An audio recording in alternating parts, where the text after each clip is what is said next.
So then, good morning people, welcome to Andy's BCA, and as you can see, I'm back in the camper. So yeah, it's all good, it's all brilliant, but it's been absolutely painstaking. I've got to be honest. You haven't seen anything to do with the camper van. Where do I start? Well, it started back at December 2025, to be honest. And it seemed to be one thing after another. So we was having trouble at first with the DPF filter and the so-called EGR valve. And the garages were pretty good, to be honest. And then, without putting anybody front and centre or anything like that, I was a bit let down by Peugeot themselves, even asking customer service, because it seemed to all start with, we had a safety recall to bring the camper van back to Peugeot, and they said, I said, well, why, what's wrong? They said, you need to change your oil. So I said, okay, no problem. So they called me back, they kicked me out into the town centre for about 4 hours, gave me the receipts for completing the work, that they'd changed the oil, put a new oil filter on and everything, and I felt like everything was hunky-dory, to be honest. So I got in my van, I carried on, and a few days later, we decided we were going to visit my mum down south in Soham, near Newmarket there, and my sister, because that's roughly where they live. That's where the rest of my family live that I've got left, at Soham. That's another place, probably do a bit of filming there some other time.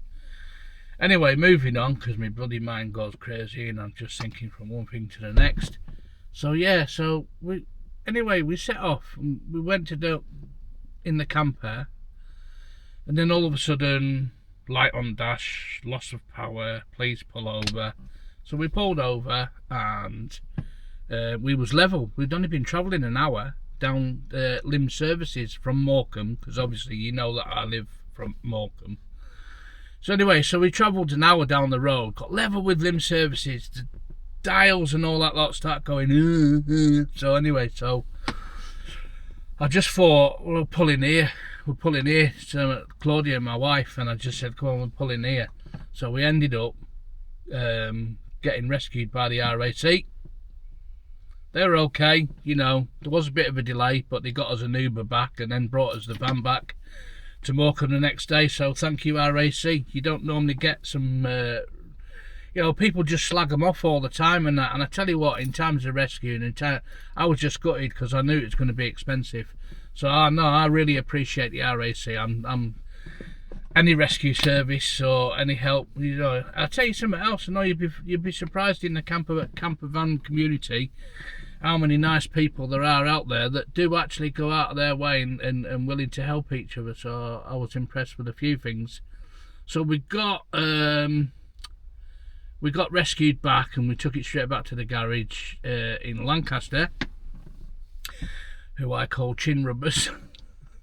This is going to be dear. But they were straight to the point and they did look after me. So don't, think bad. They really did look after me, but it's just a costly exercise, and you've just got to take that into consideration running a van. At the end of the day, all this is just a van that's got a bedroom in it and a bit of a kitchen and a shower. Yeah, so I like the simplicity of it, yeah, but when they break, they can get costly.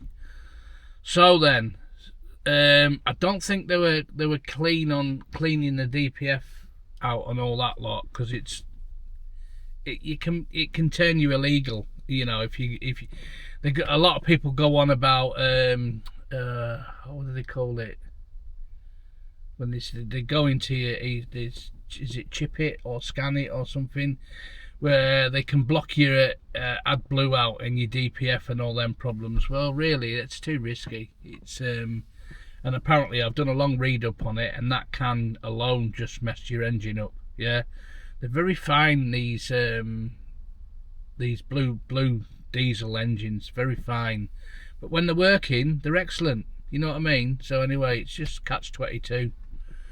I don't know really. Some do it, some don't do it. I've got to be honest, at the time I felt like doing it, and even when I completely got the vehicle fixed and everything, I asked the guy about doing it, and he said, well, why do it, Andy? Why go and cancel out your DPF and your AdBlue and all that lot when it's actually working fine? Because what you don't know yet is it's had a bloody complete new engine. So anyway, let me go back a bit. So yeah, so we got rescued back, and the garage, the chin rubbers, basically turned around and said, well, I thought you just had it at Peugeot and they've changed your oil and put new parts, new oil filter and that on it. I went, yeah, I've got the receipts here, no problem. 270 quid I think they billed Peugeot UK, did that franchise.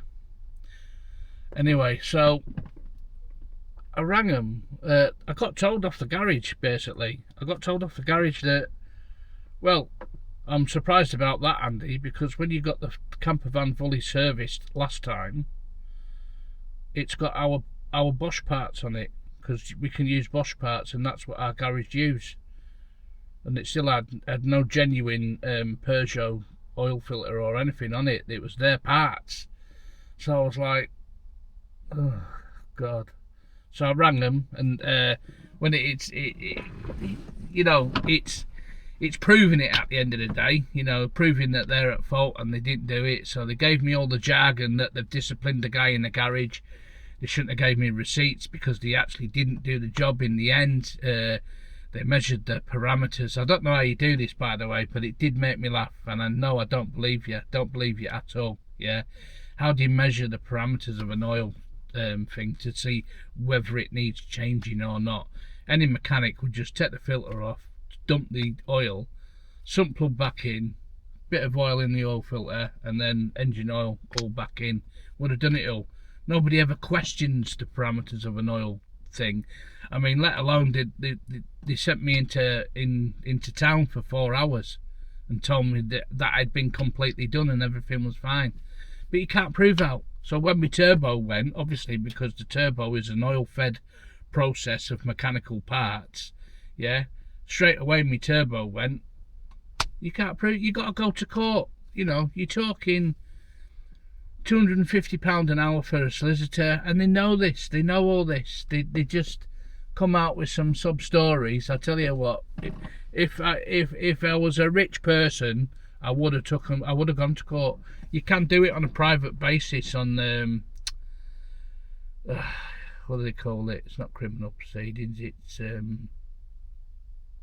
public, is it? Yeah. Anyway, Consumer Act 2015, public liability and all that. And do you know what? I had it all there ready to go, but I just can't. I couldn't be bothered. I got absolutely drained with it all, to be honest. And that's the reason they won, because I was drained out, just like any Joe Blogs. You get drained out, and you just get you get fed up of it and that, and you just think, well, it's going to cost £3 to get to court or whatever. But I know that they pay all the fees and everything. When it's judging, it's on the case of probability when you take somebody private to court, and if you've got enough evidence and that on the case of probability, I probably would have won. But it's just a palaver of going through it all. So anyway, yeah, so the turbo went, and then we know, back at home, we know like 3 different garage people that work in garages, chin rubbers I call them. They said, yes Andy, they said, if your turbo's gone, did it suck all the oil out your engine? And I went, yeah it did. I said, because when RAC came, there was nothing in the dipstick, it had chucked it all out. Well, that turbo, if it's put metal fragments and that into your block engine and all that lot, or into your intercooler and all that lot, and that's your engine going to be buggered. I went, how'd you work that out? I said, I've put a new DPF full system on, EGR, £2,500. Then I got the turbo done, £2,000, £2,500, whatever, can't remember, but anyway. So I got that done, and you'd think to yourself, wouldn't you? But anyway, so we'd set off, and I think, when was it? It was early anyway. We decided to go to Wales. I think the van life competitions had organised a weekend at a farm. So we thought, well, I weren't keen on it anyway, to be honest. Not the van life stuff, competitions. I wasn't keen on going out in the camper. I just lost all faith in it and everything. So basically, we went to the farm, had a cracking time, and funnily enough, when I was speaking to people there, what's interesting is a lot of them had older vans, and I was looking around the campfires and everyone was happy. Everyone was having a nice time and that. And a lot of them were older campers, and I used to say, oh, have you had any trouble with your camper van? And they're looking at me, they're going, no, Andy, why?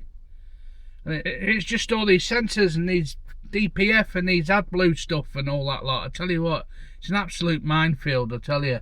I wished I'd have bought a previous 2015 or older. I really do. I'm sorry, Peugeot. No, and you probably will be able to track down who I am. And I tell you what, shame on you, Peugeot. Shame on your customer service, because it's zilch. I said, shame on getting through. Shame on actually getting back to me and didn't even ask to help me supply parts or anything like that. The only people that gave me cheaper parts were back at Peugeot themselves, and they knocked 500 quid off a turbo for me.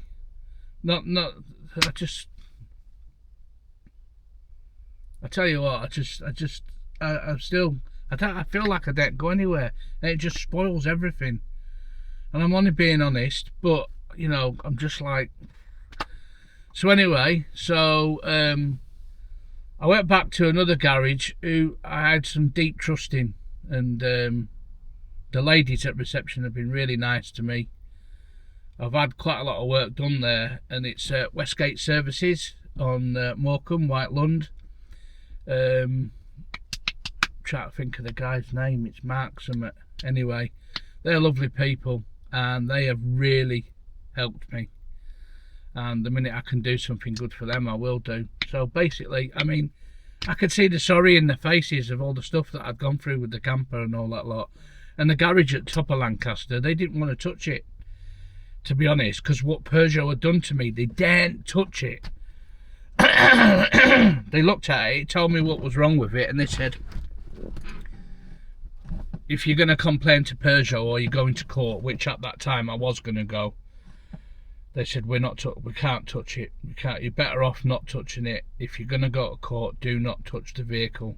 So I've cut my losses. I feel let down by Peugeot, to be honest, but the other two garages have been excellent. Have really looked after me.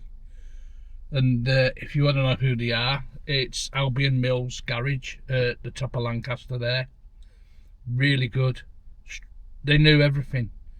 And they've done some real good servicing, and customer service is paramount at that place. And that's the same for Westgate Services on White Lund at Morecambe. I'm not affiliated, but and I don't really know them, to be honest, but I got advice to go there. And when you get good customer service and quality of it, and the care, and the fact that, you know, that I'm actually back up on the road and I'm running now, and I'm just so happy. I'm so happy. So now it's time. Excuse me. Breathing as usual.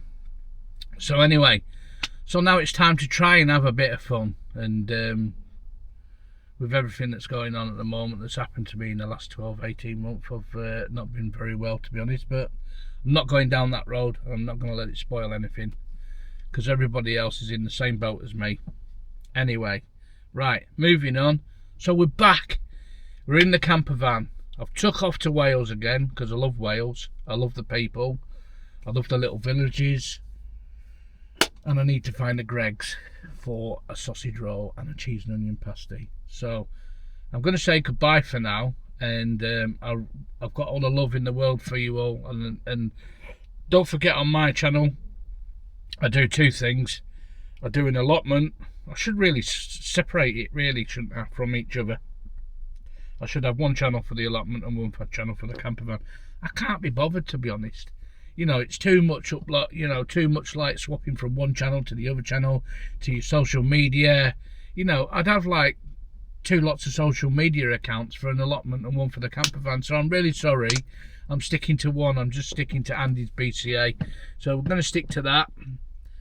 And I'll try and show you bits and pieces along my way. So stick with me. I would like you to subscribe. I do get told when people come on the channel and they start looking at stuff and then they don't subscribe. I'm either boring or not good enough. So anyway, so that's up to you. All the love out there for everybody that's watching. Do things that you like doing and try and enjoy what you can when you can. Alright? So thanks for the love and support, and thanks for everybody. So look forward to what's coming up next. Alright guys, now you've heard about the camper, so we're back up and running. So thank you.